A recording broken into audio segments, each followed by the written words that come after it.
பிஸ்மில்லாஹிர் ரஹ்மானிர் ரஹீம். அஸ்ஸலாமு அலைக்கும் வரஹ்மத்துல்லாஹி தஆலா வபரகாத்துஹு. அல்ஹம்துலில்லாஹ். எல்லா புகழும் அல்லாஹ் ஒருவனுக்கே உரித்தாகட்டும். அவனுடைய அன்பும் சாந்தியும் சமாதானமும் உலகத்தில் உள்ள அனைத்து மக்களின் மீதும் உண்டாகட்டும். ஆமீன். மாஷா அல்லாஹ்,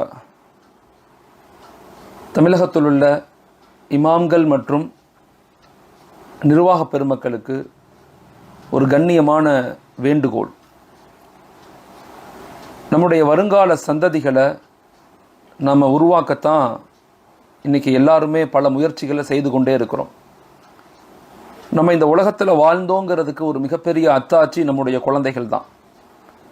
இந்த உலகத்தை விட்டு நம்ம பிரியும் போது நம்முடைய வருங்கால சந்ததிகளை, குழந்தைகளை ஈமானிய உணர்வுள்ளவர்களாக, ஒரு ஒழுக்கமான வாழ்வியலை வாழக்கூடியவர்களாக, ஆளுமையான கல்வியில் அதிகாரத்தில் இருக்கக்கூடியவர்களாக, இந்த சமூகத்தை பற்றி யோசிக்கக்கூடிய சிந்தனைவாதிகளாக, நாட்டை நேசிக்கக்கூடியவர்களாக உருவாக்க வேண்டிய மிக ஒரு அவசியமான காலகட்டத்தில் நம்ம எல்லாருமே இருக்கிறோம். இப்போ நாளையிலிருந்து 8ஆம் வகுப்பு தேர்வு முடிந்து கிட்டத்தட்ட 1 மாதங்களுக்கு மேலாக அவர்களுக்கு லீவ் விடப்படுகிறது. அதே போல் 10வது, 11வது, 12வது முடித்த நம்முடைய குழந்தைகள் இப்போ பள்ளி லீவுகளில் இருக்கிறாங்க, விடுமுறைகளில் இருக்கிறாங்க. ஒவ்வொரு மஹல்லாக்களும் ஒவ்வொரு மஸ்ஜிதுகளும் அந்த குழந்தைகளை இந்த லீவுடைய நாட்களில் சரியான முறையில் திட்டமிட்டு இஸ்லாமிய வாழ்வியல் கல்வி என்ற ஒரு அடிப்படையில் ஈமானோடு இணைந்த வாழ்க்கையும் ஒருங்கிணைந்த வாழ்க்கையினுடைய முறை, பெற்றோர்கள், குடும்பம், வேலைவாய்ப்பு, திறமைகளை வளர்த்துக்கொள்ளுதல், ஒழுக்க மாண்புகள், வரலாறுகள், இப்படி பலதரப்பட்ட கருத்தியல் சார்ந்து வகுப்புகளை அவர்களுக்கு நாம் கொடுப்பதை கொண்டு ஒரு தலைசிறந்த சிந்தனைவாதிகளை நாம் உருவாக்க முடியும். ஒரு சமூக மாற்றம் உருவாக்கணும்னா நம்ம எல்லா நிலையிலும் முயற்சி செய்யணும். எங்கள் மஹல்லா பிள்ளைங்க இல்லை எங்கள் மஸ்ஜிதினுடைய குழந்தைங்க கெட்டு போயிட்டாங்க, அதை பண்ணுறாங்க இதை பண்ணுறாங்கன்னு சொல்வதை விட அதற்கு உண்டான முறைகளை, முயற்சிகளை நாம் திட்டமிட்டு செய்யும்போது நம்முடைய குழந்தைகள் பாதுகாக்கப்படுவாங்க. அவர்கள் உணர்வு ரீதியாக, சிந்தனை ரீதியாக மாற்றமைக்கப்பட்டு வருங்கால மிகப்பெரிய ஆளுமைகளாக உருவாகிறதுக்கு ஒரு காரணமாக மாறும். அதனால் இந்த லீவுகளை சரியான முறையில் திட்டமிட்டு ஒரு 40 மணி நேர வகுப்பை நான் உங்களுக்கு சொல்வதற்கு விரும்புகிறேன். நம்ம வெறுமனை ஈமானை மட்டும் கொடுத்துட்டு வாழ்வியலை விட்டுற முடியாது. சில நேரங்களில் வாழ்வியலை கொடுத்துட்டு, திறமைகளை கொடுத்துட்டு ஈமானை விட்டுற முடியாது. இந்த ரெண்டும் 2 கண்கள் தான். இபாதத்து ஒரு கண்கள், இமாரத்து ஒரு கண். இந்த அல்லாவுக்கு செய்ய வேண்டிய கடமை, இந்த உலகத்துக்கு செய்ய வேண்டிய கடமை, இந்த ரெண்டையுமே சமநிலையில் நம்முடைய வருங்கால குழந்தைகளுக்கு நம்ம கொடுக்க முயற்சிக்கணும். அதுதான் நாம் வருங்கால ஜெனரேஷனுக்கு செய்யக்கூடிய மிகப்பெரிய ஒரு கடமையாக, அவசியமான ஒரு காரியமாக இருக்குது. அப்போ நம்ம என்ன செய்யலாம், நம்முடைய பாடத்திட்டங்களை எப்படி அமைச்சிக்கலாம் அப்படிங்கிறத கண்ணியமிக்க உலமா பெருமக்களுக்கும் நிர்வாக பெருமக்களுக்கும் நான் சொல்லிக்கொள்ள விரும்புகிறேன். அப்படிப்பட்ட முறையில் ஒரு பாடத்தை அமைச்சு நீங்கள் உங்கள் குழந்தைகளுக்கு, நம்முடைய வருங்கால சந்ததிகள் ஆண்களுக்கும் பெண்களுக்கும் தனித்தனியான உஸ்தாதுகளை பயிற்சி கொடுத்து நம்ம உருவாக்கும் போது மாஷா அல்லாஹ் ஒரு வலுவான, பலமான, மிகப்பெரிய ஆளுமையுள்ள, ஈமானிய உணர்வுள்ள, ஒழுக்கமுள்ள சமூகத்தை நம்ம உருவாக்க முடியும். நம்முடைய இந்த இஸ்லாமிய வாழ்வியல் கல்விங்கிற இந்த பாடத்திட்டம் நாம் எப்படி அமைச்சிக்கணும் அப்படின்னு சொன்னால் 4 முறைகளில் அமைச்சிக்கணும். இது ஒரு 40 மணி நேர வகுப்பு. ஒரு நாளைக்கு 2 மணி நேரம், அதாவது அதை ரொம்ப டார்ச்சர் பண்ணாமல், அவங்கள ஸ்ட்ரெஸ் பண்ணாமல், அழுத்தம் கொடுக்காமல், ரொம்ப மகிழ்ச்சியான முறையில் நீங்கள் வருங்கால சந்ததிகளான நீங்கள் வருங்காலத்தில் எப்படி இருக்கணுங்கிற உணர்வு ரீதியான ஒரு வகுப்பாக இதை அமைச்சிக்கணும். இதுக்கு பேர் இவாலுவேஷன் டீச்சிங் மெத்தடாலஜின்னு சொல்லுவாங்க. வெறுமனை இன்ஃபர்மேஷனை ஷேர் பண்ணாமல் ஒரு டிரான்ஸ்ஃபரிங் நாலேஜ், உள்ளத்திலிருந்து அவங்களுக்கு அந்த சிந்தனைகளை, அந்த ஆற்றலை, அந்த வருங்கால சந்ததிகள் நம்ம எப்படி உருவாக்கப்படணும், இந்தியாவில் நம்முடைய நிலைகள் எப்படி இருக்குது, நாம் ஏன் வளமாக மாறணும் அப்படிங்கிற உணர்வு ரீதியான கருத்துக்களில் இந்த பாடத்திட்டத்தை நம்ம எடுக்க முயற்சிக்கணும். அல்ஹம்துலில்லாஹ். மொத்தம் இது 4 வகையான பிரிவுகளாக இந்த பாடத்திட்டத்தை நம்ம பிரிச்சிருக்கிறோம். முதலாவது 10 மணி நேரம் கொடுக்க வேண்டியது இஸ்லாமிய அடிப்படை கல்வி. இதை பேசிக்காக அவங்களுக்கு நம்ம கொடுக்கணும். இஸ்லாமிய அடிப்படை கல்வி 4 பகுதிகளாக பிரியும். இஸ்லாமிய அடிப்படை கல்விங்கிறது முதல் பகுதி. இந்த முதல் பகுதியில் 4 யூனிட்டுகளாக 4 அலகுகளாக நம்ம பிரிக்கிறோம். ஒன்று வந்து அல் குர்ஆன். குர்ஆனை அவர்கள் அவசியம் ஓதத் தெரிந்தவர்களாக உருவாக்கணும்.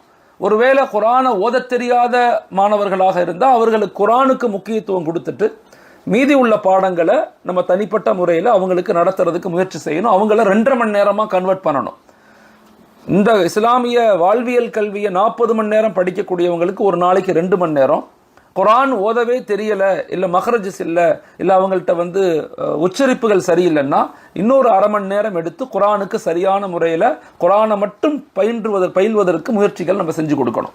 இல்லைன்னா அதற்கு தனி நேரங்களை, ஈவினிங் நேரங்களை ஒதுக்கி அதுக்கு பயிற்சி கொடுக்கணும். அப்போ இந்த நம்முடைய இந்த 4 பகுதியினுடைய முதல் பகுதிங்கிறது இஸ்லாமிய அடிப்படை கல்வி. இஸ்லாமிய அடிப்படை கல்விங்கிறது 4 பிரிவுகளாக 4 அலகுகளாக பிரிக்கிறோம். முதலாவதாக அல் குர்ஆன்.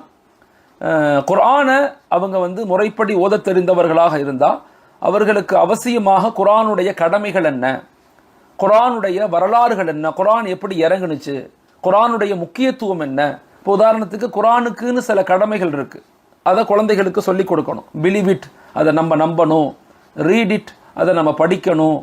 அண்டர்ஸ்டாண்ட் இட், அதை நம்ம விளங்கணும். பாண்டர் இட், அதை நம்ம ஆய்வு செய்யணும்.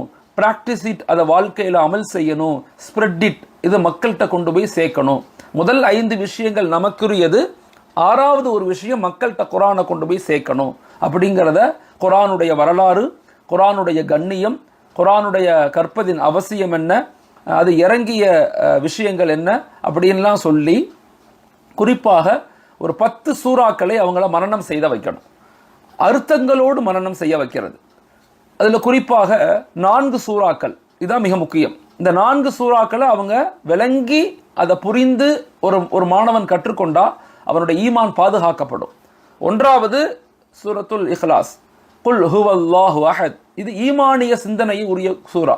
அல்லாஹ் என்னை படைத்தவன் ஒருவன் தான், அவன் எப்பேற்பட்டவன் அப்படிங்கிற ஒரு விளக்கத்தை அந்த சூறாவை மனனம் செய்து அது அர்த்தத்தை புரிய வச்சு அதனுடைய விளக்கங்களையும் நம்ம சொல்லிக் கொடுக்கணும். 2வது சூரா சூரத்துல் கௌசர். அதாவது ஹஜரத் ரசூலுல்லாஹி ஸல்லல்லாஹு அலைஹி வஸல்லம் அவர்களுடைய சிறப்புகள் என்ன, அவர்களை நம்ம ஏன் கண்ணியப்படுத்தணும், அவர்கள் நமக்காக மஹ்ஷருடைய தினத்தில் காத்து கொண்டு இருக்கிறாங்க, அந்த ஹவுதுல் கௌதர் நீர் தடாகத்தில் நமக்காக நம்மளை எதிர்பார்த்து காத்து கொண்டு இருக்கிறாங்க, நமக்காக தியாகம் செய்தாங்க, அர்ப்பணித்தாங்க, அவர்களை நம்ம நேசிப்பது நம் மீது கடமை, அவர்களுடைய சுன்னத்துகளை வாழ்க்கையில் பின்பற்றுவது நம் மீது கடமை, அவர்களுடைய வரலாறுகளை நம்ம அறிவது நம் மீது கடமை அப்படிங்கிறத ரொம்ப ஆழமாக நபியினுடைய முஹப்பத்தை சொல்லி கொடுக்கணும். 3வது சூரத்துல் அஸ்ர், வல் அஸ்ர், அந்த சூறா இருக்குல்ல, அந்த சூறாவுடைய மனனம், அதை பற்றி அவங்களுக்கு புரிய வைக்கணும். வாழ்க்கைனா என்ன, யார் வெற்றியாளர்கள், யார் அல்லாஹ் ஏற்றுக்கொள்வான், நல்ல அமல்கள் நம்ம ஏன் செய்யணும் அப்படிங்கிற விளக்கத்தை அந்த குழந்தைகளுக்கு சொல்லி கொடுத்து, இந்த சூறாவினுடைய தான் இந்த யூனிவர்சல் லா ஆஃப் அப்படின்னு சொல்லுவாங்க. வல் அஸ்ர் சூறாவை ஒரு மனிதன் கற்றுக்கொண்டா உச்சகட்டமாக குர்ஆனுடைய எல்லா விளக்கங்களும் அந்த சூறாவில் இருக்கு. வாழ்க்கையினுடைய தத்துவங்கள் இந்த சூறாவில் இருக்கு. வாழ்க்கையின் நோக்கங்கள், யார் வெற்றி பெறுவாங்க, யார் தோல்வி அடைவாங்க அப்படிங்கிறத ரொம்ப அழகான முறையில் அல்லாஹ் அந்த சூறாவில் சொல்லி கொடுக்குறான். இது 3வது. 4வது இதா ஜா நஸ்ருல்லாஹ், 4வது சூறாவை கற்றுக் கொடுக்கணும். இந்த 4 சூறா, 4வது சூறாங்கிறது நிச்சயமாக அல்லாஹ் நம்மளை கைவிட மாட்டான், அல்லாஹ் எங்களை ஒருபோதும் கைவிட்ட மாட்டான், அல்லாஹ் எங்களை ஒருபோதும் மோசமான நிலையில விட்டுற மாட்டான். எல்லா நிலையிலும் அல்லாஹ்ட்ட நம்ம கேட்கணும்.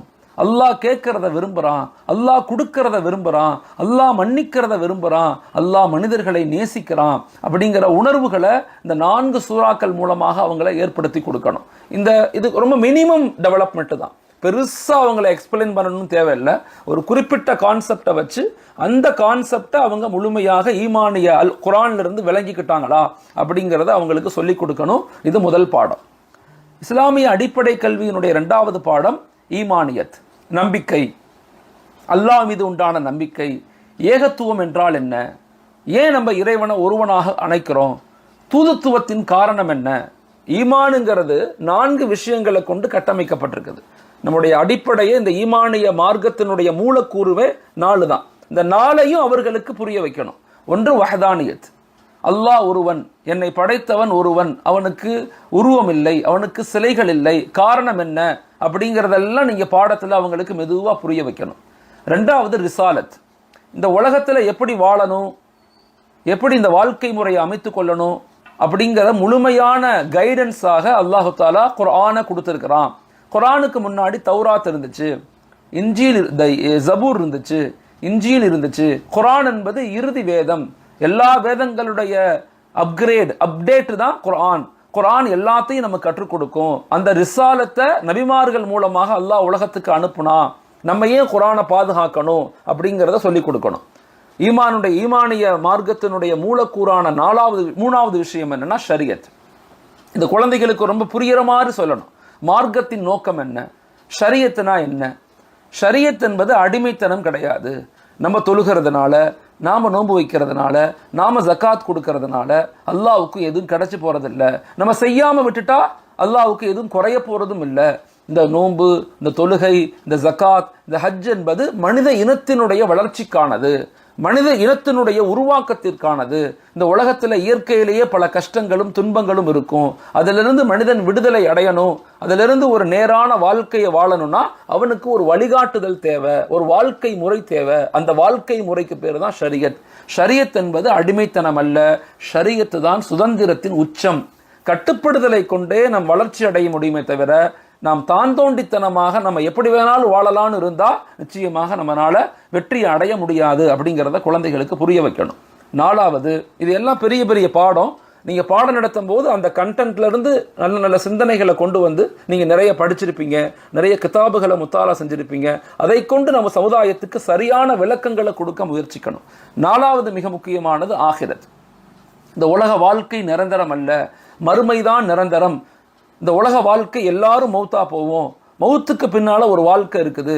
நம்ம எப்படி இந்த உலகத்துல பிறக்கிறது உண்மையோ மரணிக்கிறதும் உண்மை, மரணிக்கிறது எப்படி உண்மையோ மறுபடியும் எழுப்பப்படுதலும் உண்மை.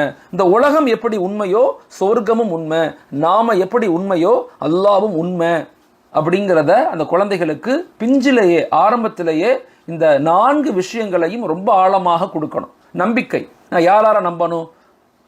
அல்லாஹ்வை நம்பணும், மலக்குமார்களை நம்பணும், நபிமார்களை நம்பணும், வேதங்களை நம்பணும். இந்த நம்பிக்கைகளை ரொம்ப ஆழமாக நீங்க சொல்லிக் கொடுக்கணும், இதை புரிய வைக்கணும். இது 2வது பகுதி இஸ்லாமிய அடிப்படை கல்வியில. இஸ்லாமிய அடிப்படை கல்வியினுடைய 3வது பகுதிங்கிறது என்னன்னா இபாதத். இபாதத் மிக முக்கியமானது. தட் இஸ் கால்டு இஸ்லாம். இபாதத்துங்கிறது என்னன்னா, ஈமானுங்கிறது நாம அல்லாஹ் நம்ம கூட இணைய முயற்சிக்கிறது. இஸ்லாம்ங்கிறது என்னன்னா நாம அல்லாஹ் கூட இணைய முயற்சிக்கிறது. ஈமானுங்கிறது நம்பிக்கை, இஸ்லாமுங்கிறது செயல்பாடுகள். இதை ரொம்ப ஆழமாக குழந்தைகளுக்கு புரிய வைக்கணும். உதாரணத்துக்கு இஸ்லாத்தினுடைய பாடங்கள் நமக்கு எல்லாத்துக்குமே தெரியும். சுத்தம், தஹாரத்தை பத்தி அவங்களுக்கு சொல்லிக் கொடுங்க. கலிமா, இந்த வார்த்தை எவ்வளவு முக்கியமானது. அஷ்ஹது அல்லா இலாஹ இல்லல்லாஹ் வ அஷ்ஹது அன்ன முஹம்மதன் அப்துஹு வ ரசூலுஹு என்ற அந்த ஆழமான கருத்தியல் தான் நம்மளை இந்த உலகத்துல இயக்குது அப்படிங்கிறத குழந்தைகளுக்கு புரிய வைங்க. வெறுமனே இன்ஃபர்மேஷனா குழந்தைகள்கிட்ட பேசாம உணர்வு ரீதியாக உள்ளத்திலிருந்து ரூஹானியத்தா அமல்கள் செய்து ஒவ்வொரு குழந்தையின் மீதும் கவனம் செலுத்தி நாங்கள் வெளிப்படுத்தும் போது ஒரு வலிமையான சமூகத்தை நாம் உருவாக்க முடியும். அதனால கலிமா. அப்புறம் தொழுகை, தொழுகையினுடைய இம்பார்ட்டன்ஸ் என்ன, தொழுகும் போது எப்படி ரூஹானியத்தா தொழுகணும், நோன்பு எதுக்கு வைக்கணும், ஜகாத் எதுக்கு கொடுக்கணும், ஹஜ் அதனுடைய அமல்களுடைய தாத்பரீகம் என்ன அப்படிங்கிறத ரொம்ப அழகா சொல்லி கொடுக்கணும். உதாரணத்துக்கு சுத்தத்தை கொண்டுதான் இறைவனை அடைய முடியும். சுத்தத்தை அல்லாஹ் விரும்புகிறான், அதனால சுத்தமாக இருக்கணும். கலிமாங்கிறது வார்த்தை, வாயிலிருந்து வரக்கூடிய வார்த்தை, இது நாவால் மொழிகிறது. தொழுகை என்பது செயலால், நாவாலையும் செயலாலையும் செய்கிறது. நோன்பு என்பது வார்த்தை, சொல்லால், செயலால், உணர்வுகளால் வெளிப்படுத்தது. ஜகாத் என்பது சொல், செயல், உணர்வு, நம்முடைய பொருளாதாரம், கஷ்டப்பட்டு சம்பாதிச்ச பொருள், இது எல்லாத்தையும் செலவழிக்க பேர் தான் ஜகாத். ஹஜ் என்பது இந்த 4 டோட்டல் ஆக்ஷன் தான் ஹஜ் என்பதை உணர்வு ரீதியாக நாங்கள் குழந்தைகளுக்கு சொல்லிக் கொடுக்கணும். இது 3வது பாடம். 4வது பாடம் அஹ்லாக், பண்பியல், இஹ்சான். அல்லாஹ் விரும்பக்கூடிய பண்புகள் என்னென்ன குழந்தைகளுக்கு சொல்லிக் கொடுக்கணும். அல்லாஹ் என்னென்ன பண்புகளை விரும்புவான், குர்ஆன்ல 10 பெரிய பண்புகள் சொல்லப்படுது. அல்லாஹ் விரும்பாத 10 குணங்கள் என்ன, அல்லாஹ் எதை விரும்பலாம், நான் அதை உங்களுக்கு இன்ஷா அல்லாஹ் யாராவது கேட்டிங்கன்னா நிச்சயமா நான் அந்த கிதாபை, அந்த ஆய்வுகளை நான் உங்களுக்கு ஷேர் பண்ணுவேன். அல்லாஹ் எதை விரும்புவான், எதை விரும்ப மாட்டான். சொர்க்கவாதிகளுடைய 10 பண்புகள் என்ன குர்ஆன் சொல்லுது. இதெல்லாம் குர்ஆன் நமக்கு சொல்லி காட்டுது. ஹஜரத் ரசூலுல்லாஹி ஸல்லல்லாஹு அலைஹி வஸல்லம் அவர்கள் வாழ்க்கையில் பின்பற்றிய 10 பண்புகள் என்ன? இது மாதிரி 10 பண்புகளாக அல்லாஹ் விரும்பும் 10 பண்புகள், அல்லாஹ் விரும்பாத 10 பண்புகள், சொர்க்கவாதியினுடைய 10 பண்புகள், ஹஜரத் ரசூலுல்லாஹி ஸல்லல்லாஹு அலைஹி வஸல்லம் அவர்கள் தன் வாழ்க்கையில் முழுமையாக பின்பற்றிய முக்கியமான 10 பண்புகள். இந்த அஹ்லாக்ங்கிற பாடத்துல இந்த பாடங்களை மட்டும் நீங்க எடுத்தாவே மாணவர்களுக்கு மத்தியில் ஒரு மாற்றம் வரும். ஸோ இந்த 4 அலகுகளை கொண்டதுதான் முதல் பகுதியான நம்ம சொல்லக்கூடிய இஸ்லாமிய அடிப்படை கல்வி. இஸ்லாமிய வாழ்வியல் கல்வியினுடைய 2வது பகுதி அப்படிங்கிறது இஸ்லாமிய மனிதவள மேம்பாடு. மிக முக்கியமான பகுதி. மனிதர்களை நாம வளமாக மாற்றணும். இன்னைக்கு 25 கோடி முஸ்லிம்கள் இந்தியாவில் வசிக்கிறோம். ஆனா எங்களுடைய பங்களிப்பு என்ன? இந்த நாட்டினுடைய சமூகத்தினுடைய உருவாக்கத்தினுடைய கண்டுபிடிப்புகள் எங்களுடைய பங்களிப்பு என்ன?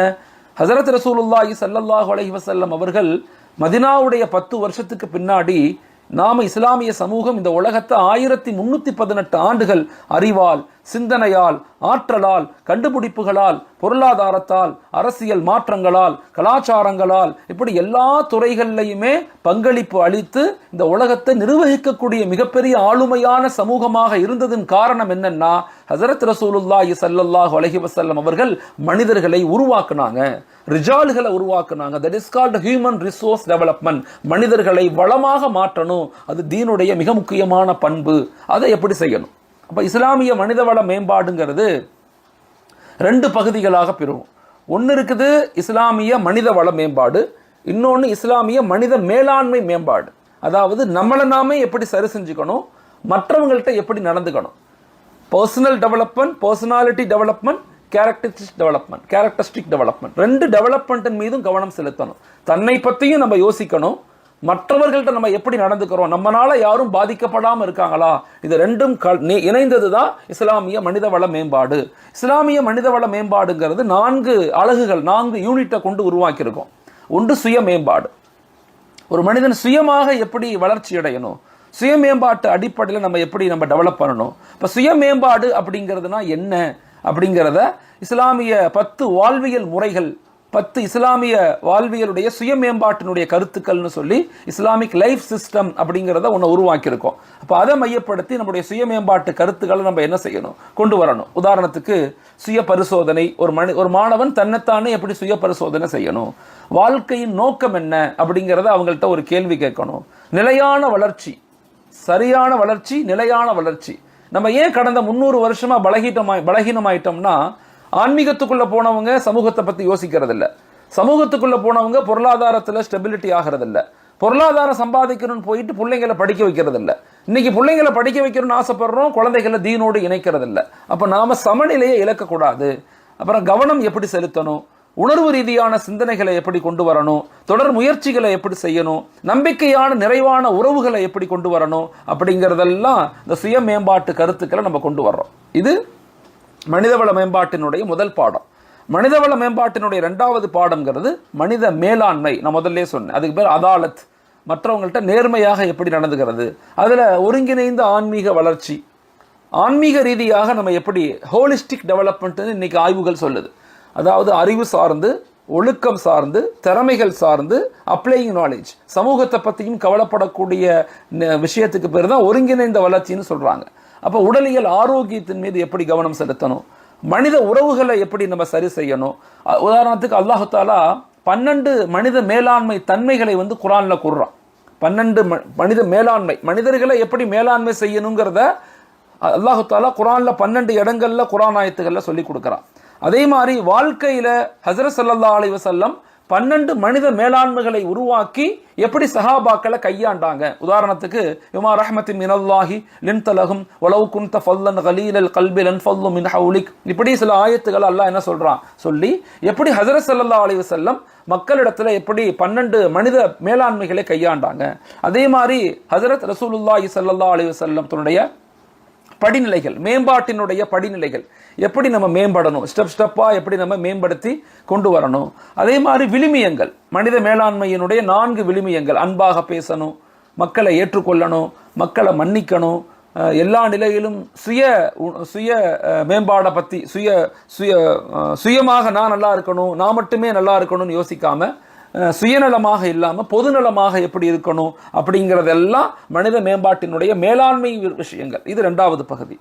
3வது பகுதி இஸ்லாமிய உளவியல் மேம்பாடு. உளவியல் சார்ந்து நம்ம ஏன் கோபம் வருது, நமக்கு அதனால் ஏற்படக்கூடிய நோய்கள் என்ன, எப்படி ஒரு மனிதனுக்கு ஸ்ட்ரெஸ் வருது, அதனால் ஏற்படக்கூடிய பாதிப்புகள் என்ன, அப்புறம் டிப்ரெஷன், ஒரு மனம் இறுக்கமாக எப்படி மாறுது, அதனால் ஏற்படக்கூடிய இதெல்லாம் குர்ஆன் நமக்கு சொல்லி கொடுக்குது. இஸ்லாமிய உளவியல் மிக முக்கியமான பாடம். இதெல்லாம் ரொம்ப ஆழமாக நாங்கள் படிக்கும்போது வருங்கால மாணவ சமுதாயத்தை வலுவாக மாற்ற முடியும்.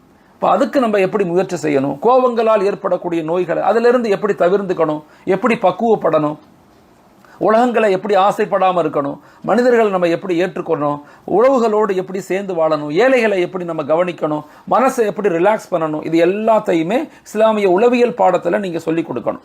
ஓகே.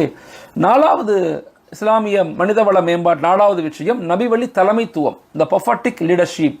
இதெல்லாம் இளைஞர்களுக்கு பெண்களுக்கு நம்ம அவசியமாக சொல்லிக் கொடுக்கணும்.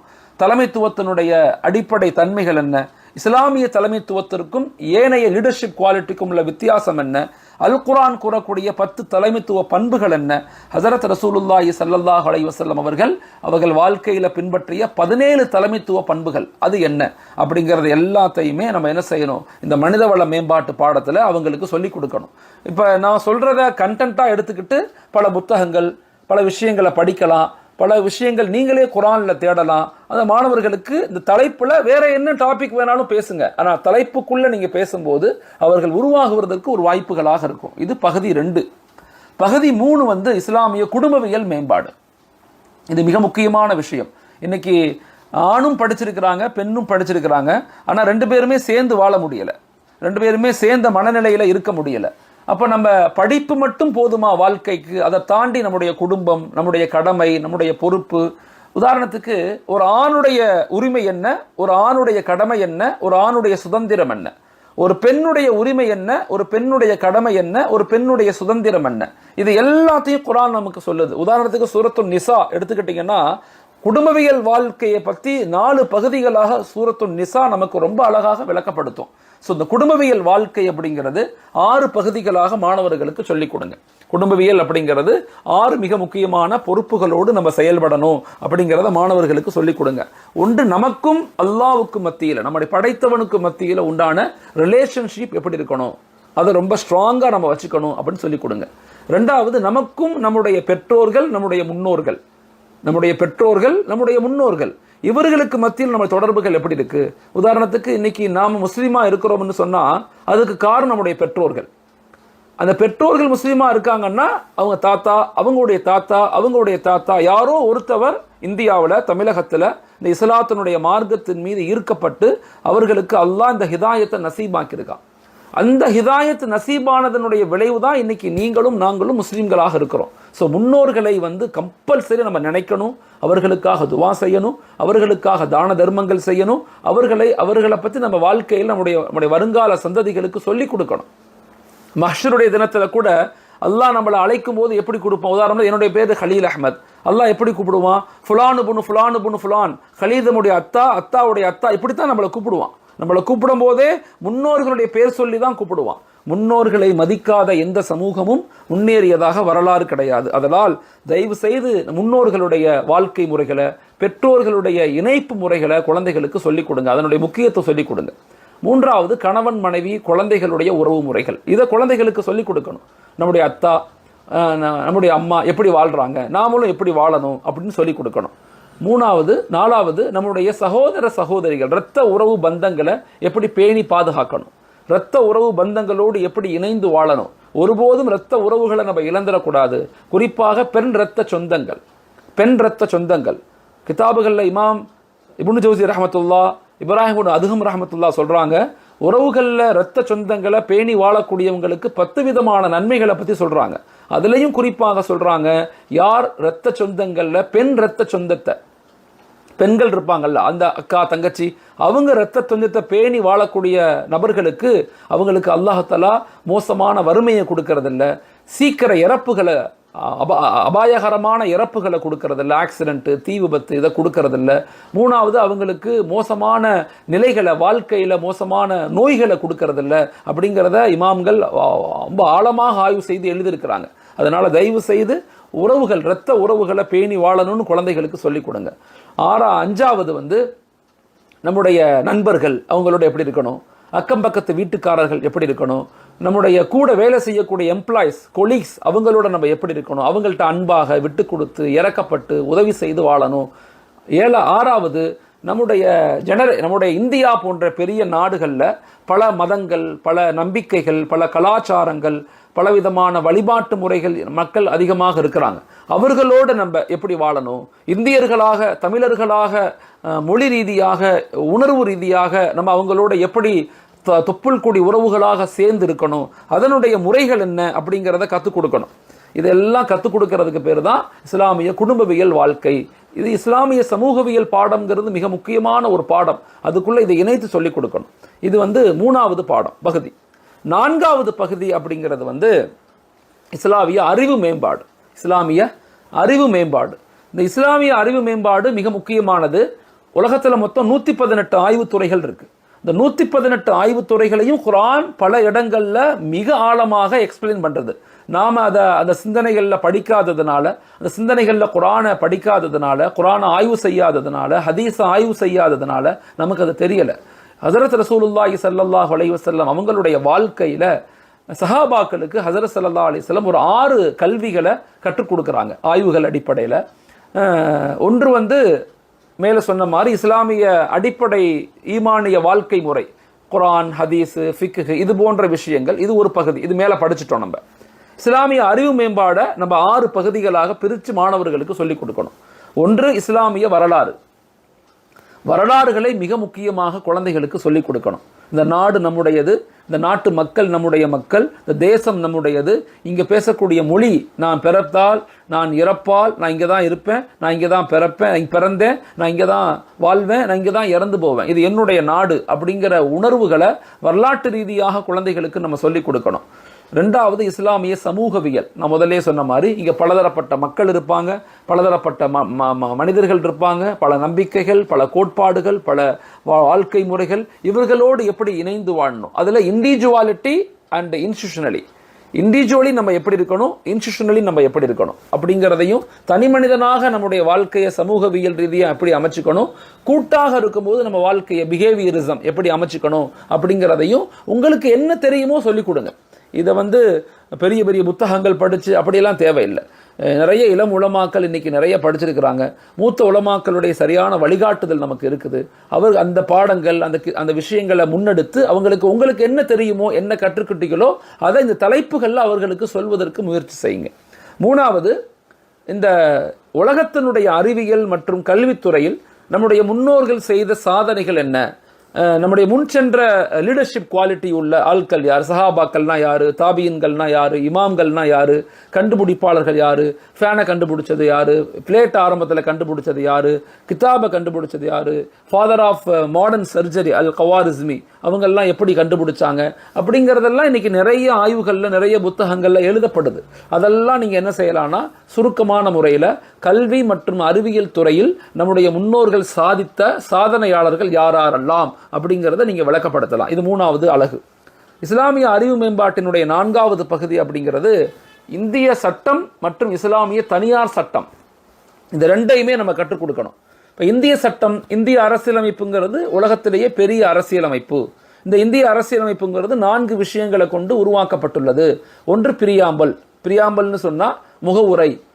இந்திய அரசியலமைப்பினுடைய சாராம்சமே அந்த முகவுரை தான். அதில் தான் நாடுனா என்ன, நாட்டு மக்கள் எப்படி இருப்பாங்க, எல்லாத்துக்கும் உரிமை இருக்கு, social justice, social economy, social education, நம்ம எல்லாத்துக்கும் எல்லாமே கிடைக்கணும், ஈக்குவாலிட்டி எல்லாமே கிடைக்கணுங்கிற கருத்தியலை ரொம்ப ஆழமாக சொல்லக்கூடிய ஒரு பாடம் தான் முகவுரை. அது கான்ஸ்டியூஷனுடைய ஒரு பகுதி. கான்ஸ்டியூஷனுடைய 2வது பகுதிங்கிறது ஷரத்துக்கள், சட்டங்கள். சட்டம் நம்பர் 1, 2, 3 இது மாதிரி கிட்டத்தட்ட 395 சட்டங்கள் இருக்குது. இதில் குறிப்பாக நம்முடைய அடிப்படை உரிமைகள், பேச்சுரிமை, எழுத்துரிமை, கருத்துரிமை, தொழக்கூடிய உரிமை, மதரசா நடத்தக்கூடிய உரிமை, கல்வி நிலையங்கள் நடத்தக்கூடிய உரிமை, தொழில் புரிவதற்கு உரிமை, இந்த உரிமைகளை எல்லாம் நம்ம என்ன செய்யணும், மாணவர்களுக்கு சொல்லிக் கொடுக்கணும்.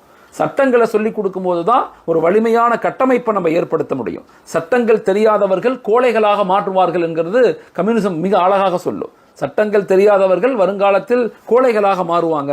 அதனால குழந்தைகளுக்கு சட்டங்களை சொல்லிக் கொடுக்கணும். அந்த வீடியோவும் நான் உங்களுக்கு அனுப்புகிறேன். தனியார் சட்டம்னா என்ன சொல்லிக் கொடுக்கணும், ஷரிய சட்டத்தில் என்ன சொல்லிக் கொடுக்கணும் அப்படிங்கிறதையும் நான் உங்களுக்கு இன்ஷா அல்லாஹ் ஒரு வீடியோவாக நான் செஞ்சு உங்களுக்கு நான் ஷேர் பண்ணுவேன் இன்ஷா அல்லாஹ். அதே மாதிரி எலெக்ஷனை பற்றி, ஓட்டுரிமையை பற்றி, சிட்டிசன்ஷிப், இது நமது நாடுங்கிற குடியுரிமையை பற்றி, இது எல்லாத்தையும் இந்த இந்திய அரசியலமைப்பு சாசனத்தில் சொல்லணும். அந்த சட்டங்களில் ஒரு 4 மிக முக்கியமான சட்டங்கள், 6 முக்கியமான சட்டங்களை நீங்கள் வெளிப்படுத்தணும். முஸ்லீம் தனியார் சட்ட வாரியம் நமக்காக உருவாக்கப்பட்ட முஸ்லீம் பர்சனல் லா போர்டு. உலகத்தில் இந்தியாவில் 2 சட்டம் இருக்குது. ஒன்று குற்றவியல் சட்டம், இன்னொன்று குடும்பவியல் சட்டம். இந்த குடும்பவியல் சட்டத்தில் நமக்கு உரிமை இருக்குது. அந்த குடும்பவியல் சட்டம் என்னெல்லாம் சொல்லுது, நிக்காஹ்னா என்ன, தலாக்குனா என்ன, ஹுலானா என்ன, அன்பளிப்புனா என்ன, வக்ஃபுனா என்ன, மீராஸ் சொத்துரிமைனா என்ன, இது எல்லாத்த பற்றியும் சுருக்கமாக ஒரு 2 வகுப்புல குழந்தைகளுக்கு நம்ம சொல்லிக் கொடுக்க முடியும். இதெல்லாம் நமக்கு உரிமை இருக்குது, இதெல்லாம் நம்ம நாட்டு நமக்கு கொடுக்கப்பட்ட உரிமை அப்படிங்கிறத குழந்தைகளுக்கு வெளிப்படுத்தணும். இது 4வது. 5வது யூனிட் நாளகம் என்னன்னா மதம் ஒரு ஒப்பீட்டு ஆய்வு. இந்து மதம்னா என்ன, பௌத்த மதம்னா என்ன, கிறிஸ்துவ மதம்னா என்ன. ஆரம்பத்தில் எல்லா மதங்களும் ஏக இறைவனை தான் சொன்னாங்க, ஒரே கடவுள் தான் சொன்னாங்க. எப்படி அவங்கெல்லாம் மாறி போனாங்க அப்படிங்கிறதையும் குழந்தைகளுக்கு சொல்லிக் கொடுக்கணும். இறுதி 6வது பொருளாதாரம், வணிகவியல், எப்படி சம்பாதிக்கணும், எப்படி செலவழிக்கணும், ஏன் வட்டி வாங்கக்கூடாது, வட்டி வாங்கினா அதனுடைய மோசமான விளைவுகள் என்ன, ஏமாற்றக்கூடாது, மோசடி செய்யக்கூடாது, அளவைகளில் மோசடி செய்யக்கூடாது, எந்த நிலையிலும் நம்மளால் யாரும் பாதிக்கப்படக்கூடாது, எல்லாத்துக்கும் உதவி செய்யணும் அப்படிங்கிற உணர்வு ரீதியான ஒரு பாடங்களை நம்ம எடுக்கணும். ஸோ இஸ்லாமிய வாழ்வியல் கல்வி இந்த 40 மணி நேரத்தில் 4 பிரிவுகளாக பிரித்து, ஒன்று இஸ்லாமிய அடிப்படை கல்வி 10 மணி நேரம், அடுத்து இஸ்லாமிய மனிதவள மேம்பாடு 10 மணி நேரம், 3வது இஸ்லாமிய குடும்பவியல் மேம்பாடு 10 மணி நேரம், 4வது இஸ்லாமிய அறிவு மேம்பாடு 10 மணி நேரம். ஆக மொத்தம் 40 மணி நேரம் வகுப்புகளை மாணவர்களுக்கு நம்ம கொடுக்கும்போது நிச்சயமாக மாணவர்களுடைய அறிவு, சிந்தனை, ஆற்றல் எல்லா நிலையிலும் வலுப்பெற்றவர்களாக மாறணும். மாணவர்கள் நம்ம எந்த மனநிலையில் உருவாக்கணும்னா 4 மனநிலையில் உருவாக்க எப்பயுமே முயற்சி செய்யணும். ஒன்று வலிமையான ஈமானை கொடுக்கணும். ஈமானை கொடுக்காம நம்ம என்னத்தை கொடுத்தாலும் வருங்கால சமுதாயத்தை நம்மளால கட்டமைக்கவே முடியாது.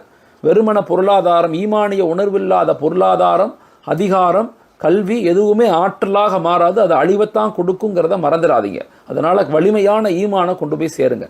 2வது ஒழுக்கமான வாழ்வியல்.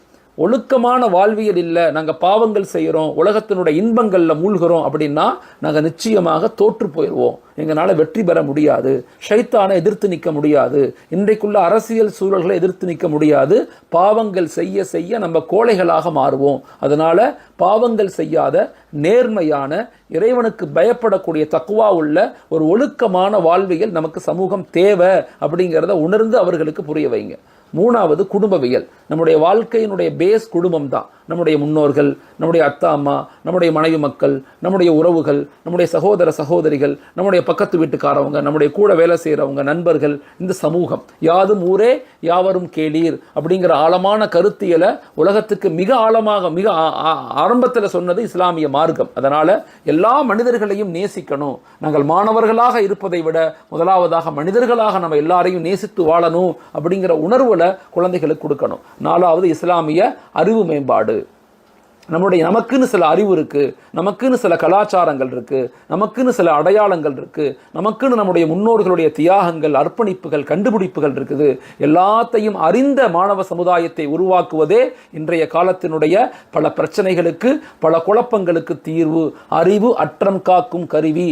எப்பொழுதுமே சமுதாயத்துக்கு என்ன கொடுத்தாலும் நிச்சயமாக அவர்கள் உருவாக்கப்பட மாட்டார்கள். எப்பொழுது சமூகத்தில் அறிவு கொடுக்கப்படுதோ அந்த அறிவு இறை உணர்வோடு, ஆன்மீக உணர்வோடு, நபியினுடைய முஹப்பத்தோடு, குர்ஆனுடைய தொடர்போடு, இமாம்களுடைய தொடர்போடு வருங்கால சந்ததிகள் வலிமையாக மாற்றப்படணும். அப்படின்னா முன்னோர்களோடு இணைந்த ஈமானிய உணர்வோடு ஒரு அறிவு சார்ந்த சமூகமாக, ஒரு நாலேஜபிள் சொசைட்டியாக எப்போ நம்ம கன்வெர்ட் பண்றோமோ அப்பதான் ஒரு வலிமையான சமூகமாக உருவாக்க முடியும். அல்லாஹ் இதை மிக அழகாக சொல்றான். யா அய்யுஹல்லதீன ஆமனூ இஸ்பிரு வஸாபிரு வராபித்து வத்தகுல்லாஹ லஅல்லக்கும் துஃப்லிஹூன். ஓ ஈமான் கொண்ட மக்களே, இஸ்பிரு நீங்கள் பொறுமையாக இருங்கள், என்ன நடந்தாலும் பொறுமையாக இருங்கள். வஸாபிரு உங்களுக்குள் சகித்துக் கொள்ளுங்கள், உங்களுக்குள் அன்பை வெளிப்படுத்துங்கள், உங்களுக்குள் விட்டுக் கொடுத்து போங்கள், உங்களுக்குள் மன்னித்துக் கொள்ளுங்கள். ஆனால் வராபித்து உங்களை நீங்கள் தயார்படுத்துங்கள், உங்களை வலிமையானவர்களாக மாற்றிக்கொள்ளுங்கள். அது ஆன்மீக ரீதியாக, சமூக ரீதியாக,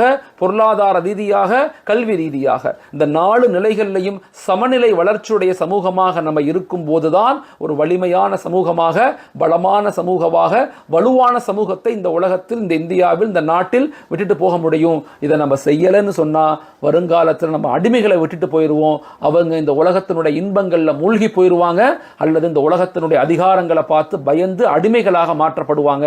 அல்லாஹு தஆலா நம்ம அனைவர்களையும் பாதுகாக்கணும். எல்லா நிலையிலும் அல்லாஹ் நமக்கு உதவி செய்ய காத்திருக்கிறான். வருங்கால சமுதாயத்தை உருவாக்கக்கூடிய நீண்ட இலக்கு, தொடர் பயணம், கடின உழைப்பு, நேர்மறையான சிந்தனை அப்படிங்கிற ஆழமான கருத்தியலோடு தொடர்ந்து பயணிக்கக்கூடிய சமூகமாக என்னையும் உங்களையும் அல்லாஹு தஆலா பொருந்திக் கொள்ளணும், ஏற்றுக்கொள்ளணும். நம்முடைய அமல்களை, நம்முடைய சிந்தனைகளை, நம்முடைய கருத்துக்களை, நம்முடைய செயல்களை அல்லாஹ் எல்லா நிலையிலும் ஹஸரத் ரசூலுல்லாஹி ஸல்லல்லாஹு அலைஹி வஸல்லம் எப்படி நமக்கு வாழ்ந்து காட்டிட்டு போனாங்களோ அவங்கள மாதிரி வாழ்ந்து சுன்னத்தை பின்பற்றி மாஷா அல்லாஹ் அல்லாஹ்வுக்காக, ரசூலுக்காக வாழ்ந்து மறையக்கூடிய பாக்கியத்தை அல்லாஹ் எனக்கும் உங்களுக்கும் தரணும். மரணிக்கும் போது நம் அனைவர்களுக்கும் கலிமாவோடு அஷ்ஹது அல்லாஹ் இலாஹ இல்லல்லாஹ் வ அஷ்ஹது அன்ன முஹம்மதன் அப்துஹு வ ரசூலுஹு என்ற கலிமாவோடு நம்மையும் நம்முடைய வருங்கால சந்ததிகளையும் மரணிக்க செய்வானாக. ஆமீன். அஸ்ஸலாமு அலைக்கும் வரஹ்மத்துல்லாஹி தஆலா பரகாத்துஹு.